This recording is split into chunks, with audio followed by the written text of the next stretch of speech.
welcome back to Excalibur CCG's Talking Comics. That's the show. It's called, it's been a while. I'm Olivia. Mark. Forgot. I did not forget. Riggs is here with his loose bowels.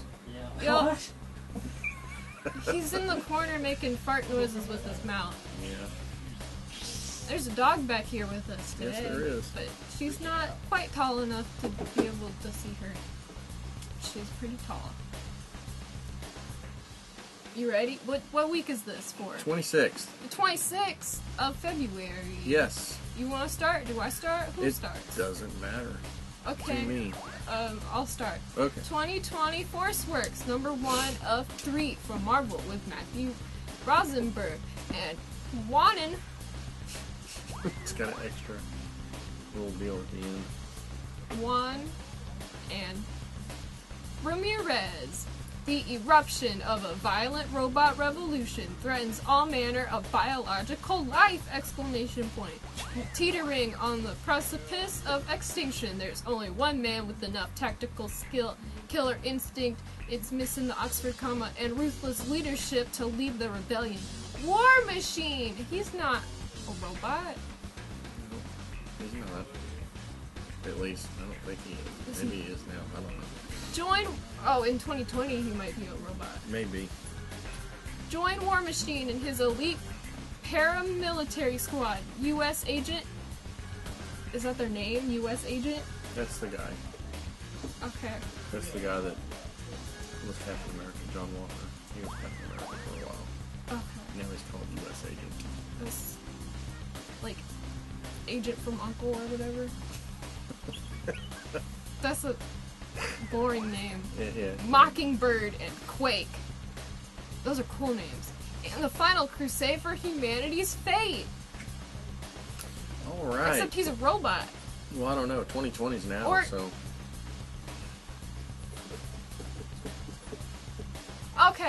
Okay, he's a man and he's fighting for human life because the robots are taking over, so he's saying, don't take over robots. Okay. I get it now. Alright. That was a little unclear.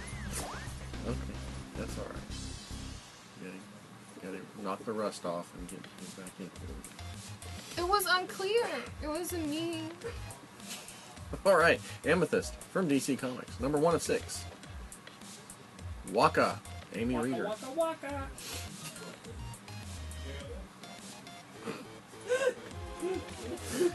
Following her triumphant reintroduction in the pages of Young Justice, the new Amethyst miniseries follows teenager Amy Winston, a.k.a. Princess Amethyst, as she returns to her magical kingdom to celebrate her 16th birthday in style. Get that sweet 16. Yeah. The only problem? Her kingdom is missing, her subjects have vanished, and none of the realm of Gem World, even her best friend Lady Turquoise, remain loyal to her house. Lady Turquoise. Lady Turquoise.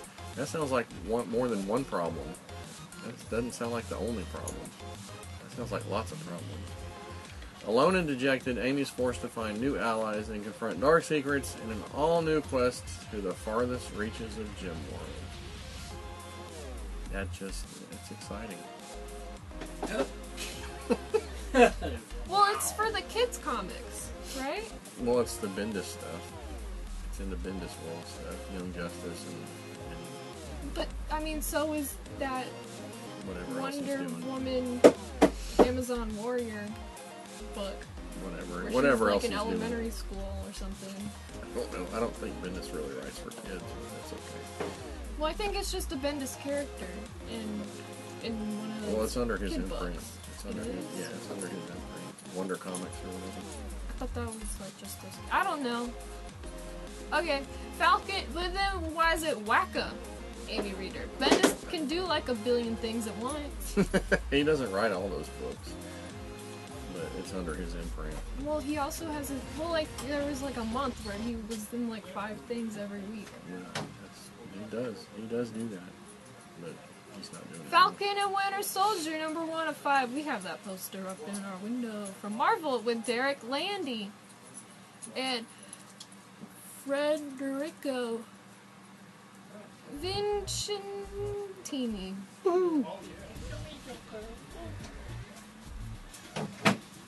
An office of dead government agents, like U.S. agent? Like U.S. Agent. a gifted new killer, 2 ex-Captain Americas, like U.S. Agent, with the dramatic attempt on the life of Bucky Barnes. Oh, when a dramatic attempt on the life of Bucky Barnes reunites him with Sam Wilson, the 2 old friends are plunged headlong into a race to uncover the new leader of Hydra before a mass casualty event announces the terror group's resurgence to the world. The clock is ticking. Dun, dun, dun. Oh, this Fantastic Four GRIMM Noir #1. Grimm with 2 like M's, Grimm? like Ben Grimm, yes. Ooh. That's actually got a really cool cover. Jerry Dugan and Ron Garney. Oh, no wonder it's a cool cover. It's Ron Garney. Ben Grimm throws on his hat and overcoat to solve a mystery that's come alive right out of his nightmares. What is Doctor Strange's nemesis Despair doing on Yancey Street? I guess we'll find out. I guess it's a one-shot. It doesn't say of. So I guess it's a one-shot. There you go. But it is a cool cover. I don't know if the story's any good, but the cover's really cool.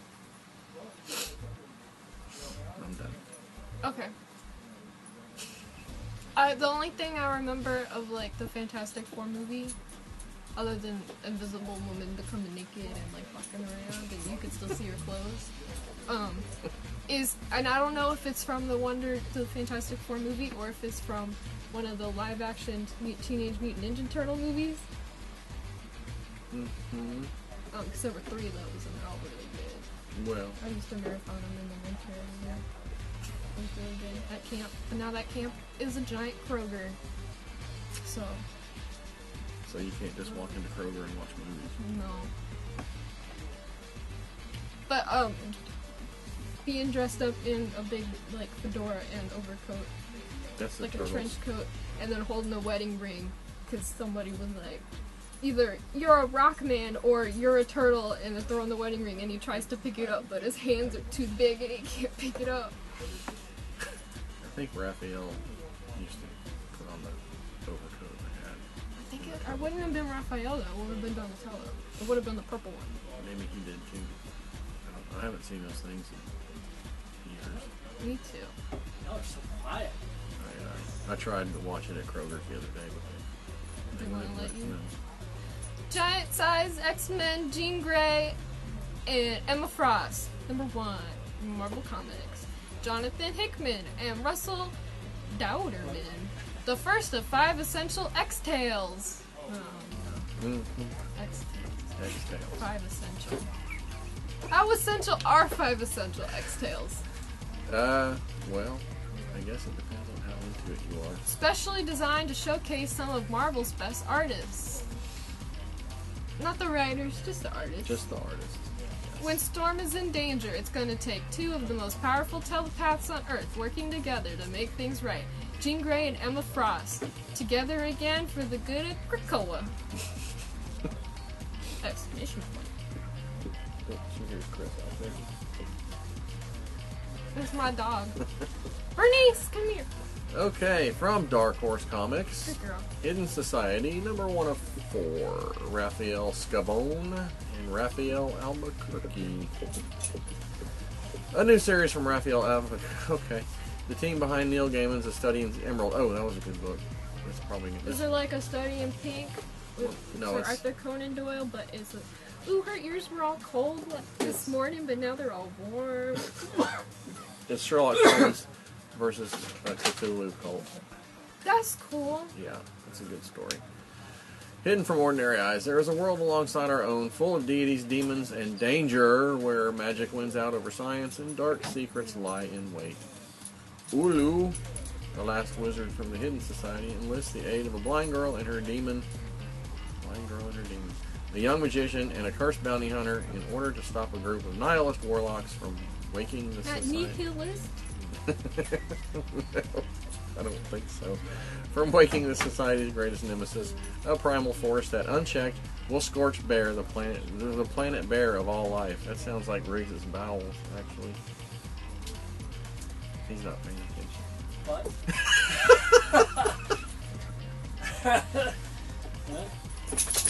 I was talking about your primeval force.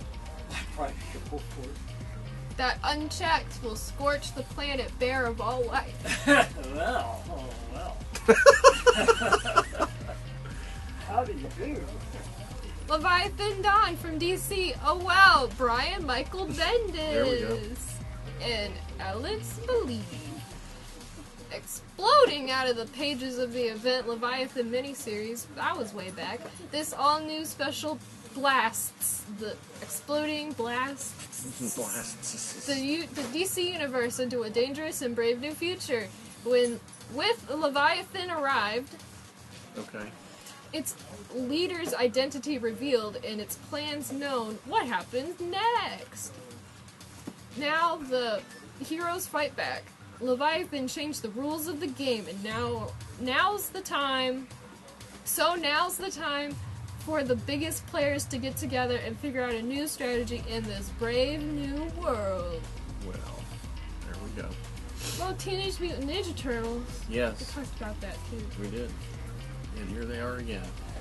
The female one, JENNIKA, #1 of 3. From IDW Publishing. Written art Waka. Bram Revel. Bram Brom. Revel. Bram. Trying to acclimate to life as a mutant, the newest turtle, JENNIKA, embarks on a solo adventure. Wait, how recently was she a turtle? I don't know. Or was she a person who turned into it? I don't know. I don't know anything about this female JENNIKA. Neither. I was doing the pull box 2 days ago. Why is there a 5th turtle? I was freaking out. They have a female turtle now. She's yellow. They actually had one on a TV show a long time ago. Like, I knew there had been Like, one. I think they called her Venus de Milo or something like that. That's a good name. Yeah, where's JENNIKA come from? That's not a That's not a Renaissance No. person. not at all. Yes, she embarks on a solo adventure that will force her to come to terms with both her troubled past and conflicted present, not to mention a brand new villain. And I'm not reading the rest of that because it's just stuff. I'm done. That's it. Okay. So I haven't. This is all the old stuff. Yes. We're at that segment. So I haven't been here in however many times, but I read a lot of Batmans because I finished The Boys, and now I'm waiting for that new Boys miniseries. Yes. With Dear Becky. Yep. April, it's not too late to sign up. Sign up. Ring that bell.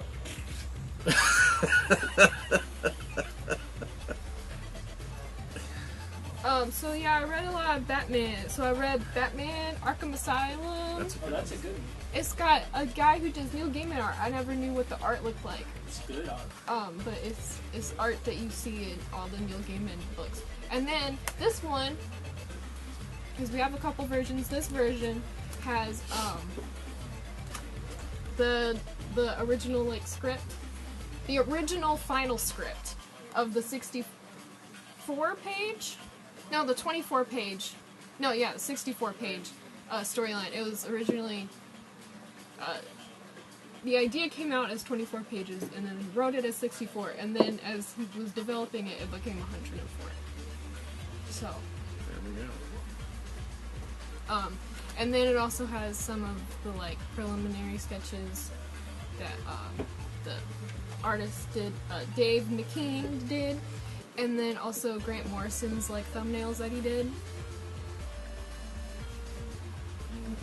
So that's cool. And then the script is all annotated with where that came from and stuff, and all the changes and why the changes happened. That's cool. The Joker wasn't supposed to wear a suit. He was supposed to be dressed up as Dr. Frankenfurter, because that would be more scary. And they said no. And then I also read Batman Hush, which there's a billion versions of, but we don't have any of those right now at the time of filming this. We're gonna get some in, but we got the coloring book. You can color in all that nice Jim Lee art. And they even have the speech bubbles and stuff. Oh, it's like the whole comic. It's the whole comic, Oh. but this is just the first volume.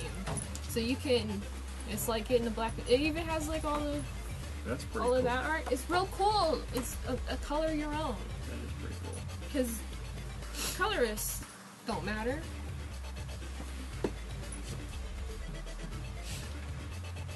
But I guess the inker people do. Okay, and then I read Batman the Killing Joke, the deluxe edition, which has the Killing Joke and then also Batman Black and White #4 and Countdown #31. Or at least like parts of those. So like a Joker a DC Who's Who with the Joker in it, and then the Innocent Guy, I think is what Brian Boland called it. I don't know, it was something about wanting to kill Batman, and I don't know. It's a cool little story. It's good. I like it. It is good. It's Alan Moore, so that's good. And then I read A Death in the Family, which, fun fact, you get A Death in the Family where Jason Todd dies, which you can learn all about him dying in this one and in this one. So then you get to read the real thing, and then you get to see how Tim Drake gets to be Robin in A Lonely Place of Dying, and then in between there's like a little afterword, and it's all about like why they chose to kill him because everybody hated Jason, so they were like, okay, you guys can vote.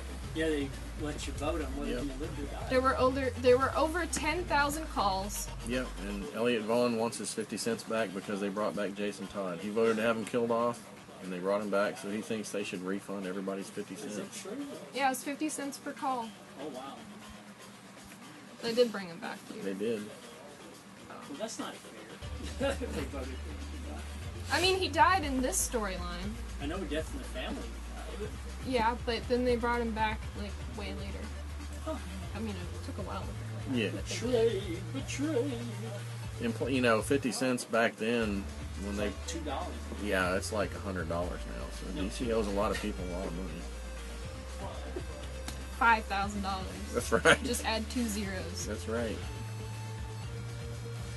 Yep. Okay. 2 Did you zeros? read, Mark? That's a lot of Batman.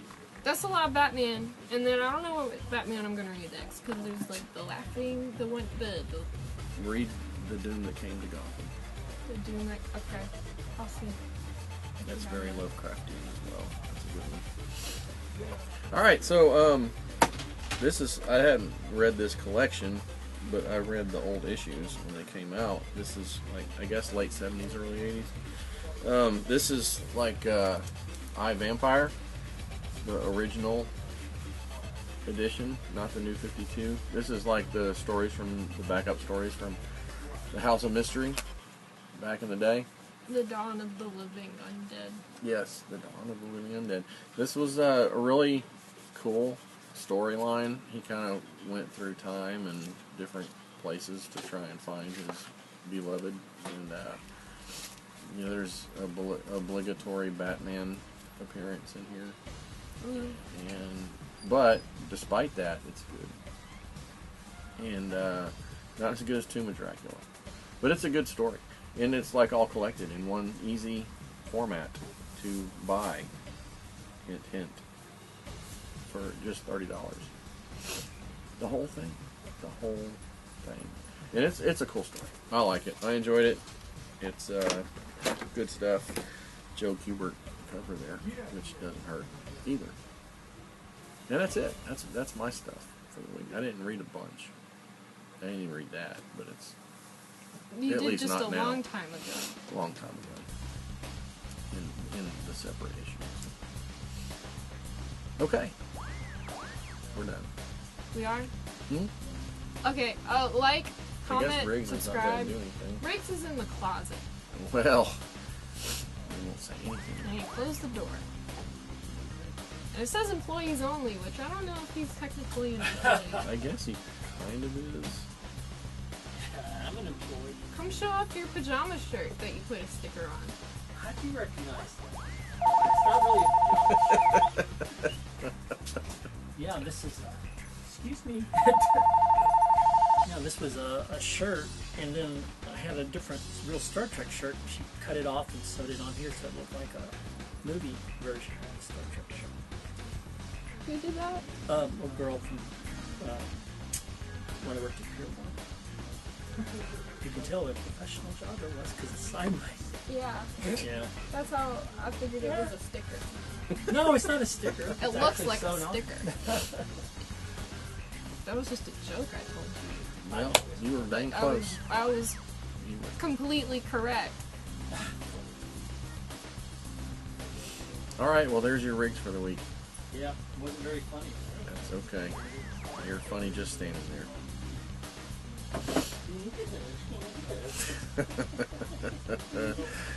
Okay, yeah, you said all the stuff. The comment and all that. Comment, like, subscribe, share, hit that bell for a notification every time you're posting a video. And that's all. Yep. Keep reading good comics.